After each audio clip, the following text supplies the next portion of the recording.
Olá pessoal, tudo bem? Eu sou o professor Juliano, professor de arte de vocês. Hoje a gente vai trabalhar a segunda parte da Semana de Arte Moderna Brasileira. Então, objetivos da arte. Revisar a Semana de Arte Moderna e conceituar a arte moderna brasileira. Seu contexto histórico, principais características e as fases do movimento e principais artistas. Uma coisa bem importante na arte é você olhar as obras de arte, observar a obra de arte, por isso que eu faço esse tipo de exercício aqui. Eu vou pedir que vocês observem a obra e descreva tudo o que você consegue ver. O que você acha das formas utilizadas pelo artista? Vamos lá, gente?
Então, pessoal, vamos falar bastante dessa obra mais para frente, tá? Vou deixar vocês mais curiosos. O que foi a Semana de Arte Moderna Brasileira? A gente viu aula passada, só vamos revisar rapidinho. Foi um evento realizado no Teatro Municipal de São Paulo entre os dias 11 e 18 de fevereiro de 1922. Seu objetivo era criar uma arte genuinamente brasileira, mais em sintonia com as manifestações artísticas europeias. Esse é o cartaz criado por Di Cavalcanti. A exposição foi feita no saguão do teatro, com mais de 100 obras entre pinturas e esculturas.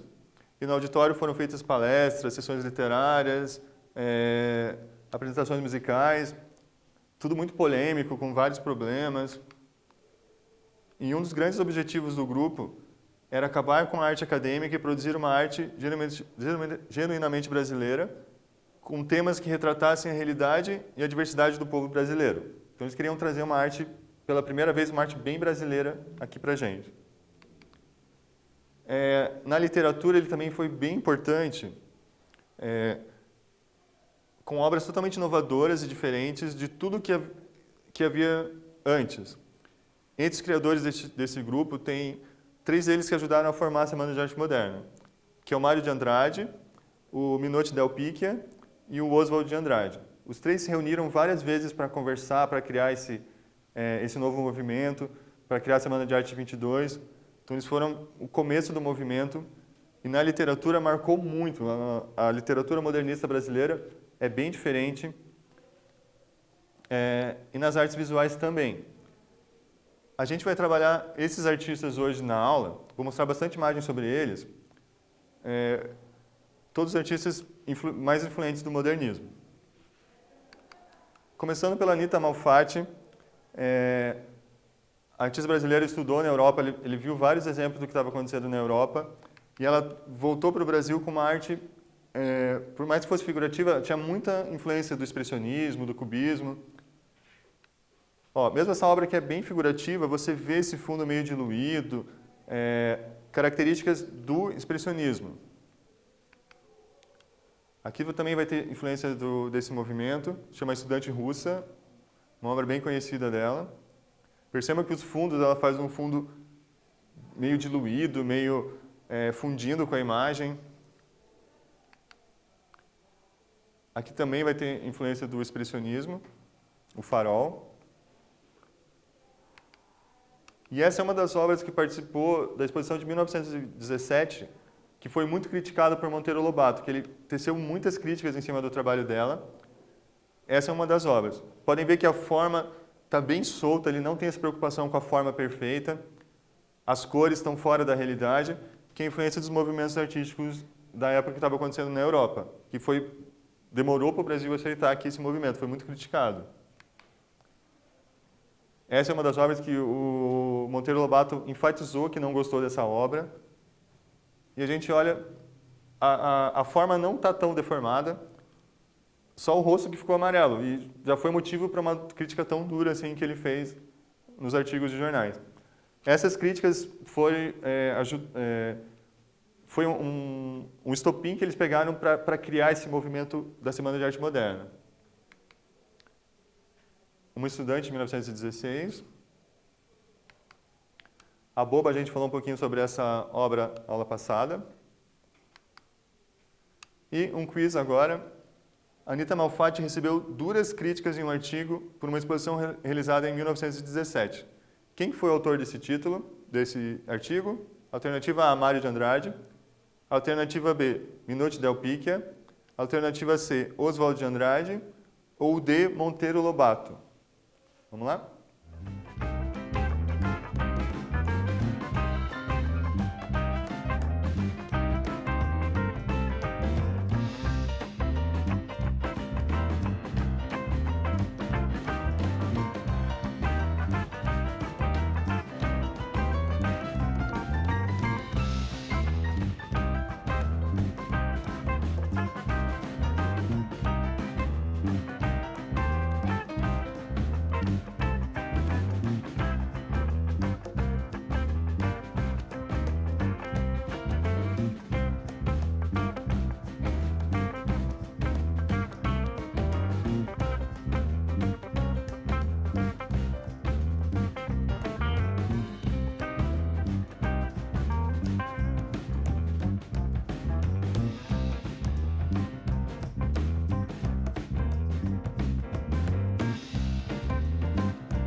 Então, pessoal, continuando. Quem fez as críticas sobre a Anita Malfatti? Alternativa D, Monteiro Lobato. Próximo artista a gente vai ver é o Di Cavalcanti, que tem uma foto dele da época. Ele foi responsável por ter feito o cartaz e a capa do catálogo da Semana de Arte Moderna, como a gente está vendo aqui. Essa foi uma das obras que ele expôs em 1922. Aqui a gente vê uma obra bem comportada, que não tem muita característica do modernismo, mas depois ele vai se mostrar como um grande artista moderno, pegando a arte brasileira, as pessoas brasileiras. Aqui, por exemplo, o samba, pessoal animado, tocando, dançando, quase todos, né? Tem um triste ali, mas vai ter a característica de pegar essa mulher brasileira. A mulata vai aparecer em vários quadros dele, virou uma característica do trabalho dele depois disso. 5 moças de Guaratinguetá. Muitos quadros dele tinham essa atmosfera alegre. E mesmo depois, aqui já passou bastante tempo, em 67, ele continuou trabalhando a mulata nos seus quadros. Vicente do Rego Monteiro, ele vai ter muita influência da arte cubista, ele vai estudar o cubismo e vai trazer isso para os trabalhos dele. Só que ele vai trazer de uma forma diferente. O cubismo ele vai trabalhar tendo influência da arte africana, arte primitiva africana, das máscaras.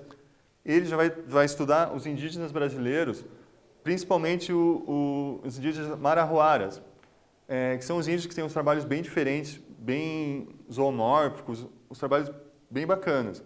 Então, as obras dele vai ter esse caráter mais arredondado, essas linhas curvas, essa cor meio marrom. Em muitos quadros dele ele vai usar. Podem ver que o quadro dele ele tem essa linha, esse tipo de trabalho, que é a influência dos marahuaras, dos índios brasileiros. Foi considerado um artista bem original, trabalhou o cubismo de uma forma bem diferente. Os calceteiros, eles estavam fazendo calçadas nessa época, eles tinham esse instrumento que eles batiam no chão para deixar tudo no mesmo nível. As nadadoras, olha a liberdade desse quadro. As mulheres estão bem soltas, parece que estão flutuando nesse trabalho. E a Pietà, uma referência à história da arte. Michelangelo fez a primeira Pietà, uma escultura belíssima. Ele fez uma representação também. E um teste agora. O cubismo foi buscar inspiração na arte africana, onde o artista brasileiro Vicente do Rego Monteiro buscou a sua inspiração. Alternativa A, indígenas marahuaras do Brasil. Ou alternativa B, Quilombo dos Palmares no Brasil. Vamos lá?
Então, pessoal, continuando.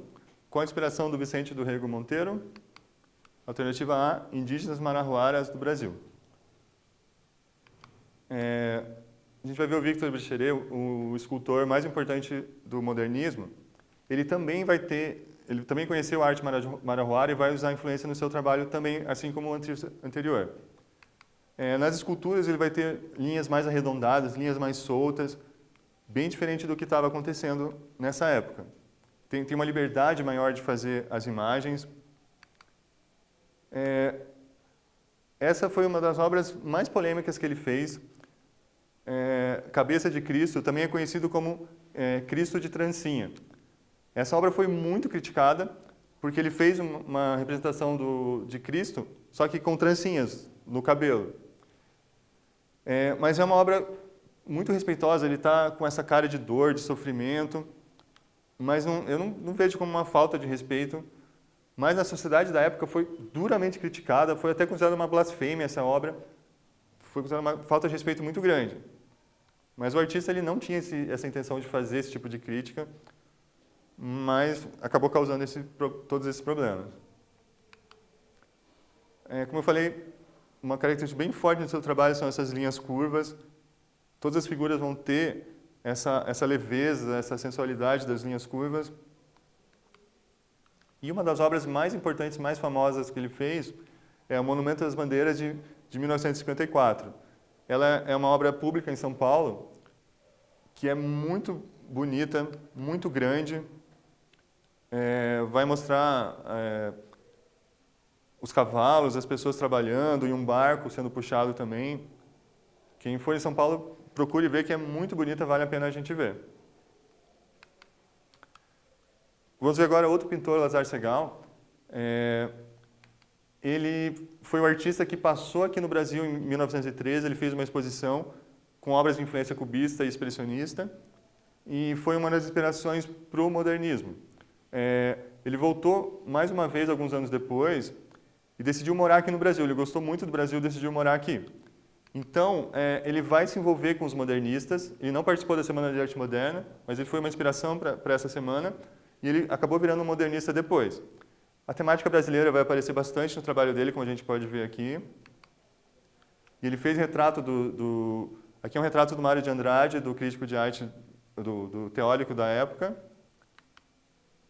E a temática brasileira vai estar bem presente no trabalho dele. Cabeça de Negro, de 1929, uma gravura. Essa série com as bananeiras é muito bacana. Aqui é o Menino com Lagartixas, de 1924. E ele tem uma outra obra que eu vou fazer um exercício com vocês, depois eu comento essa obra. Observe a obra e descreva o que está acontecendo nessa cena. Quantos tons de verde é possível ver nessa obra? Vamos lá, gente?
Então, pessoal, eu pedi para vocês observarem e analisarem essa obra.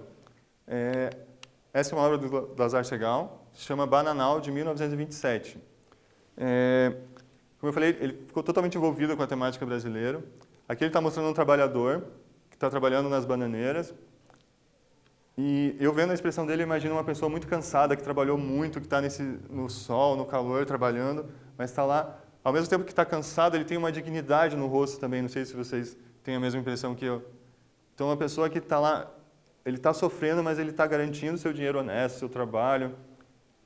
E olha a quantidade de tons de verde que ele consegue fazer nessa obra. Tem as bananeiras que vão até a linha do horizonte, lá até se perder, e muitos tons de verde, claro, mais claro, mais escuro. Uma obra bem bacana que eu gosto bastante. Do Lazar Segal é minha favorita. A gente vai fazer um quiz sobre a Semana de Arte Moderna. Dos artistas abaixo, qual não participou da Semana de Arte Moderna, mas se tornou um modernista posteriormente? Alternativa A, Vitor Brecheret. Alternativa B, Lazar Segal. C, Di Cavalcanti. Ou D, Anita Malfatti. Qual deles não participou do modernismo, mas se tornou modernista depois? Vamos lá?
pessoal continuando. Qual artista não participou da Semana de Arte Moderna, mas se tornou modernista depois? Alternativa B, Lazar Segal, a alternativa correta. Ele não estava na época, não era nem brasileiro nessa época, depois que ele resolveu morar aqui no Brasil e participou do grupo. Agora a gente vai falar sobre a Tarsila do Amaral, uma artista bem importante do modernismo, mas ela não participou da Semana de Arte Moderna. Ela estava na Europa na época, estudando, pesquisando, e não teve como participar desse movimento, dessa exposição da Semana de Arte Moderna. Ela, junto com a Anita Malfatti, com os 3 escritores, foram chamado o Grupo dos 5, que foram que deram origem ao modernismo. A participação dela é muito importante, ela é a artista mais conhecida do modernismo. E, para quem está estudando no Enem, cai sempre bastante coisa sobre Tarsila, sobre a Semana de Arte Moderna, sobre o modernismo. Então, vale a pena a gente prestar atenção nessa aula. A Tarsila ela vai pegar toda a influência que ela aprendeu na arte europeia para trazer com temas brasileiros. Aqui a Negra, de 1923, dá para ver que é um tema bem brasileiro. Ela vai pegar vários ramos da cultura brasileira. Aqui, por exemplo, do folclore, se chama Cuca esse trabalho. Vai ter vários elementos animais tradicionais do Brasil e animais do folclore inventados, como a cuca. E ela fez vários quadros retratando paisagens de cidade, algumas mais urbanas, como essa daqui, que vai ter até o trem passando ali. Mas ela também vai ter essas paisagens mais interioranas, bem presentes no trabalho dela. Ela nasceu em Capivari, uma cidadezinha do interior de São Paulo, e esse interior vai estar muito presente nos trabalhos dela, seja nas paisagens, seja no modo das pessoas. Essa é uma obra chamada Família, de 1925. Aqui tem uma crítica social também nesse trabalho. Você observa um monte de gente no mesmo lugar, fechado num espaço pequeno, e olha a cara deles, não estão muito alegres, né? Parece que eles têm que morar tudo junto, parece ser uma família pobre para estar numa casa pequena, criança, adulto, gente mais velha. Então, uma forma de fazer uma crítica social falar sobre a pobreza nessa obra aqui. Mas mesmo com todos esses problemas, eles têm o gato, têm o cachorro que estão ali presentes também. Essa é uma das obras mais conhecidas da Tarsila, o Abapuru. Ela influenciou muito a arte brasileira aqui, é muito conhecida. A pessoa ela vai ter essa imagem bem deformada, os pés dela estão bem grandes, os pés e a mão, enquanto que a cabeça está bem pequenininha lá em cima, e essa paisagem bem brasileira também. O ovo, acho que uma referência ao folclore também. Essa daqui ela vai ter uma paisagem toda mística, toda mágica. Esse sol, essa paisagem, esse fundo bem diferente. Esses animais, provavelmente peixe-boi ou um golfinho, alguma coisa assim, um boto cor-de-rosa, não sei dizer o que é exatamente. A influência que ela teve bem forte da arte cubista, dá para ver nesse trabalho chamado Caipirinha. É um trabalho claramente cubista, com as inspirações do cubismo, que ela vai trazer para o trabalho dela. Antropofagia. Esse trabalho, a gente viu no começo da aula, eu pedi para vocês olharem, ele inspirou o Oswald de Andrade a escrever o Manifesto Antropofágico, a partir dessa obra. Ele viu essa obra e teve a ideia de escrever esse manifesto, que ele vai dizer que antropólogo é o que estuda as pessoas e antropofagia é o canibal, é o que come as pessoas. O que ele está querendo dizer com esse tipo de canibalismo? Não é bem o canibalismo. É que aqui no Brasil a gente teve que pegar tudo que tinha de bom lá fora, mas usar na nossa arte, na arte brasileira. É mais ou menos isso que ele vai falar nesse manifesto antropofágico.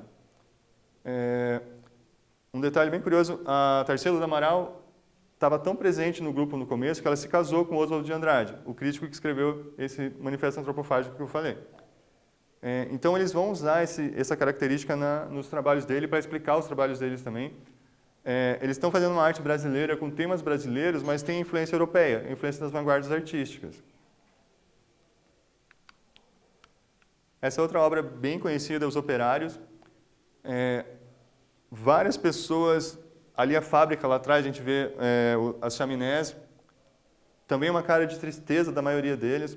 Pessoas de todas as etnias, branco, negro, tem os japoneses. E pelo título Operários, por esse fundo da fábrica, dá para imaginar um monte de gente indo trabalhar, num trabalho que é meio que obrigado a fazer, mas não tão muito alegre, né? Também é uma crítica social também da exploração que o mercado faz das pessoas, às vezes condições de trabalho meio desumanas que as pessoas têm que fazer para... Às vezes trabalha muito e ganha pouco. Então, ela não tem essas críticas tão fortes no trabalho dela, mas ela também faz algumas críticas sociais. E vamos fazer um teste agora. Qual obra de Tarsila do Amaral inspirou o Manifesto Antropofágico?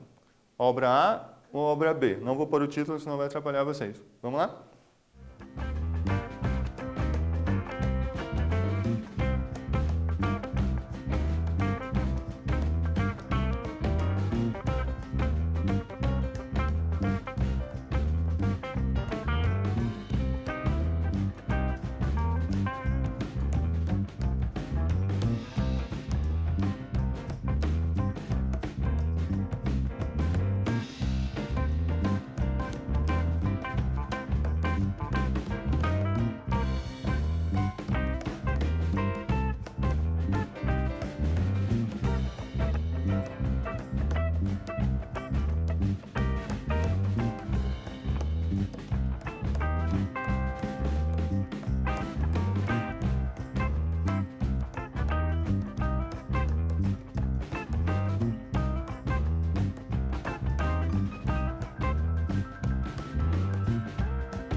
Então, gente, voltando. Qual obra da Tarsila inspirou o movimento antropofágico? Alternativa correta, alternativa A. A obra Antropofagia. Tanto é que o nome, acho que é inspirado... Ela deu o nome provavelmente depois que ele fez o Manifesto Antropofágico. Mas essa obra que inspirou o movimento que eu falei para vocês já. Em um exercício agora, depois de todo o conteúdo que a gente trabalhou nessa aula, até na aula anterior também, escolha um artista moderno brasileiro que você mais gostou. Fale resumidamente de seu trabalho e escolha uma de suas obras para comentar. Vamos lá, gente?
Então, pessoal, continuando.